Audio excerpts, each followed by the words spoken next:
حدیث کے اندر آتا ہے اللہ اپنے سامنے بلائیں گے حتی یسأل عن خمس، جب تک 5 سوال نہ کیا جائیں اس کی جان نہیں چھٹے گی۔ عن عمرہ فیما افنا، بتا زندگی کہاں گزار کے آئے، بتا زندگی کہاں گزار کے آئے، کیا اپنی مرضی اپنی خواہشات کے مطابق گزار کے آئے یا اللہ کے حکم حضور صلی اللہ علیہ وسلم کے طریقوں کے مطابق گزار کے آئے، بتا کس جگہ خرچ کر کے آئے اپنی زندگی کو۔ آج ہماری زندگیاں کہاں جا رہی ہیں، آج ہماری زندگیاں کدھر جا رہی ہیں، کن مشغلوں کے اندر گزر رہی ہیں۔ فرمایا عن شبابہ فیما ابلا، زندگی کے اندر ایک جوانی کا حصہ ہے، فرمایا یہ بہت اہمیت کا حامل ہے، اس کے بارے میں الگ طور پہ سوال ہوگا۔ عن شبابہ فیما ابلا، بتا جوانی کہاں بوسیدہ کی، الفاظ حدیث نے بڑے زبردست استعمال کیا اللہ کے نبی نے۔ عن شبابہ فیما ابلا، فرمایا بتا جوانی کہاں خرچ کر کے آئے، کہاں بوسیدہ کر کے آئے، کیا چوکوں چراہوں کے اندر بیٹھ کے جوانی تو ضائع نہیں کی، کیا اللہ کی ناراضگی کے اندر تو جوانی ضائع نہیں کی، کیا ساری رات ساری دنیا سے چھپ کے سوشل میڈیا کے اوپر گندگی اور غلاظت تو دیکھنے میں نہیں گزاری، کیا مجنوں بنا تو نہیں پھرا، کیا اس جوانی کے اندر دیوانہ تو بنا نہیں پھرا، کہ ایسا تو نہیں تھا کہ جوانی کی شباب کی زندگی تھی، عمر تھی جوانی میں، اس جوانی کے اندر اللہ کی عبادت کرو۔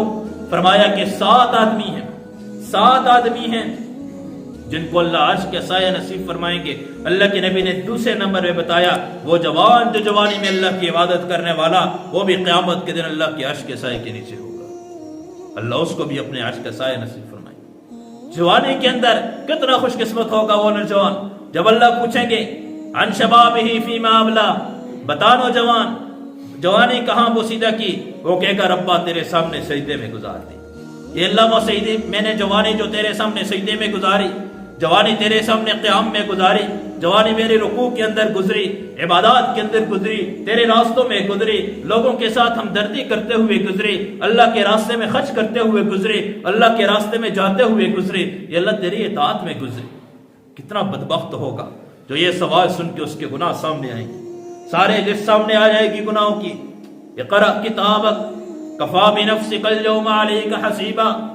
وہ بڑا سخت وقت ہوگا، عمل ناموں کے سامنے سارا ہوگا۔ ہائے کاش جوانی میں یہ گناہ نہ کرتا، ہائے کاش یہ گناہ نہ کرتا، ہائے کاش یہ گناہ نہ کرتا۔ یاد رکھے اس وقت کا کاش کوئی فائدہ نہیں دے گا۔ آتا ہے کہ انسان افسوس کی وجہ سے اپنے دانتوں میں انگلی پکڑے گا، سارے بازو کو کھا جائے گا، اسے پتہ بھی نہیں چلے گا، اتنا دکھ ہوگا، اتنا افسوس ہوگا۔ اما من اوتی کتابہ بشمالی فیقول یا لیتنی لم اوت کتابیا ولم ادر ما حسابیا یا لیتہا کانت القاضیہ ما اغنی عنی مالیا ہلک عنی سلطانیا خذوہ فغلوا ثم الجحیم صلوا۔ فرمایا کہ جس کا نامہ اعمال بائیں ہاتھ میں مل گیا گویا کہ جہنم کا ٹکٹ مل چکا ہے۔ اما من اوتی کتابہ بشمالی فیقول یا لیتنی لم اوت کتابیا، ہائے کاش مجھ کو نامہ اعمال نہ ملتا، ولم ادری ما حسابیا، ہائے کاش میں اپنے حساب کتاب کو نہ جانتا، یا لیتہا کانت القاضیہ، ہائے کاش موت کے ساتھ میرا خاتمہ ہو جاتا، ما اغنی عنی مالیا، بڑا مال تھا، آگے پیچھے ایک ایک بات کے اوپر کئی خادم بھی آتے، ثمر مال نے مجھے کچھ نفع نہ دیا، ہلک عنی سلطانیہ، میری ساری حکومتیں تباہ و برباد ہو چکی ہیں، میری بادشاہ تھے، میرے حکم سننے والے ہزاروں لوگ اور سامنے تھے، ہزاروں لوگ بات سننے والے تھے، سارے کے سارے ختم ہو گئے، ہلک عنی سلطانیہ۔ اللہ فرمائیں گے خذوہ فغلوا، پکڑ لو زنجیروں کے اندر باندھ دو۔ کیسی وہ زنجیر؟ 70 ہاتھ وہ لمبی ہوگی، 70 ہاتھ وہ لمبی ہوگی، اس زنجیر کے اندر اس کو باندھ دیا جائے گا۔ ثم الجحیم صلوا، دھکتی ہوئی آگ کے اندر اسے پھینک دیا جائے۔ کیسی وہ آگ ہوگی، کیسی جہنم کی آگ ہوگی، دنیا کی آگ کی طرح نہیں۔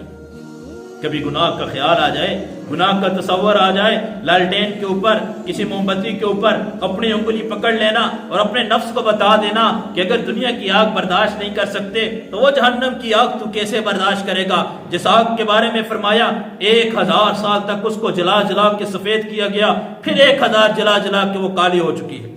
کیسے اس آگ کو تو برداشت کرے گا، کیسے اس آگ کا تو سامنا کرے گا؟ پھر اس کو اٹھا کے اس جہنم کی آگ کے اندر بنا دیجیے۔ اللہ ہم سب کی حفاظت فرمائے، وہ بڑا سخت ہوگا۔ دوسرا سوال ہوگا عن شبابہ فیما ابلا،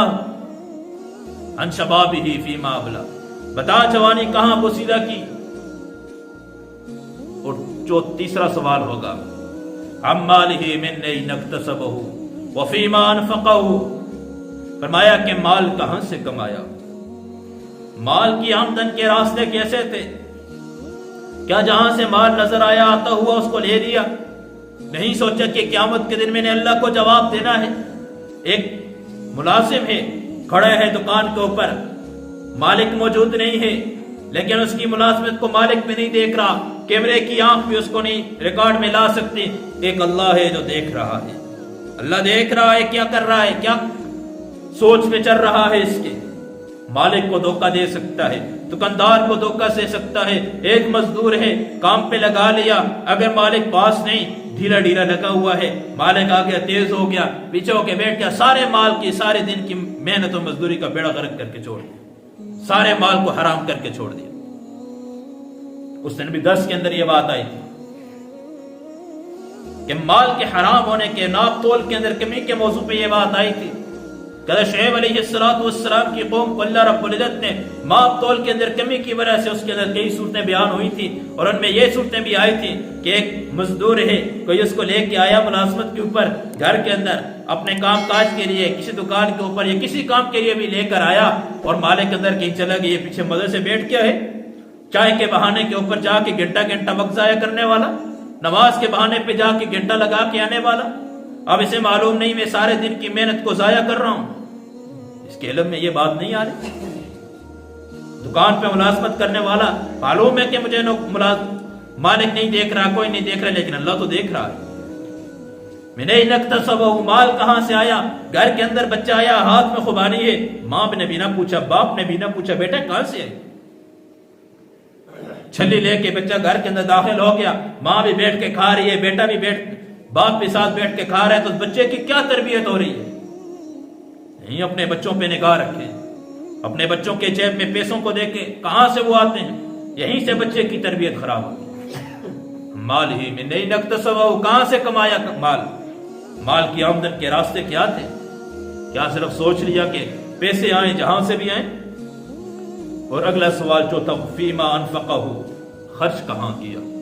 کیا اپنی جوانی کے نشے کے اندر مست تھا، معلوم نہیں میں کہاں پیسہ لگا رہا ہوں، میں کن کاموں میں خرچ کر رہا ہوں، جب اللہ کے نام پہ دینے کی باری آتی ہے تو مجھے ایک دم شیطان کہتے نہیں، بیوی بچے بھی ہیں، ان کا حق بھی ہے، جیب خرچے بھی ہے، لوگوں سے مانگے گا، سارا تو خرچ نہیں کرتے، وہ ساری باتیں میرے سامنے آتی ہیں، اور جب میں فضول خرچوں کے اندر فضول جگہ پہ خرچ کرتا ہوں، اور جب اسی پیسے کو میں غلط جگہ استعمال کرتا ہوں، یہی پیسے میری عیاشی پہ لگتے ہیں، یہی پیسے میرے شبابی پہ اور غلط کاموں کے اوپر لگتے ہیں، اس وقت مجھے شیطان تو کچھ نہیں کہتا، اس وقت میرے دل میں یہ بات کیوں نہیں آتی؟ مال کہاں سے کمایا، کہاں خرچ کیا؟